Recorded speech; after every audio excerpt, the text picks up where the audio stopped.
welcome to the first Nature Notebook of 2025. The first one for a while, I know, but I really hope to get back into wildlife filming this year. And I'm here at Summer Leys, and from the Pioneer Hide, we start with this excellent view of this great white egret. And it's that time of year when the air is filled with the clamour of black-headed gulls. And also on view from the Pioneer Hide, we have great crested grebe. Well, I haven't got a lot of time this morning, so let's move on. And the sun is just starting to burn its way through the mist, and this large expanse of blue sky appears. Okay, these shots from the Paul Britton Hide, and we have male teal, shoveler, lapwing, and the male and female lapwing look very similar, but someone told me that the crest is slightly longer on a male, and also coot. Okay, moving on now.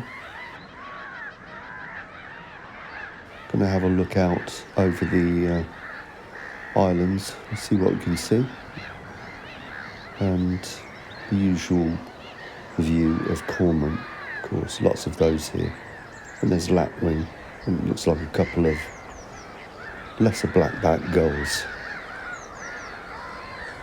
Moving on, every, say, 50 yards along the paths, there are robins busily singing, establishing their territories,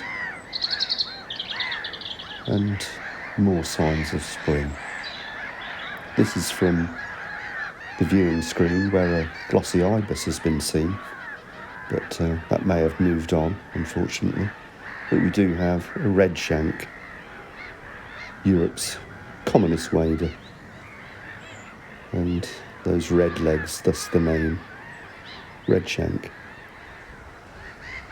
Looking further down to the feeding station, there's another egret, this time a little egret, and yet more lapwing. As I said earlier, the clamour of black-headed gulls really kicking off now. Should start breeding soon. As you can see, they're displaying. Also a good view of this male gadwall, and the moorhen. Looks like a youngster. And the notoriously difficult to film long-tailed tit flitting around. I think this looks like a pair of reed bunting. And that's it, the end of this short but sweet visit to Summer Leys Nature Reserve on the final day of meteorological winter. And it's beautiful. And I'll leave you with this singing robin just at the edge of the car park. And I'll see you next time. Thanks for watching.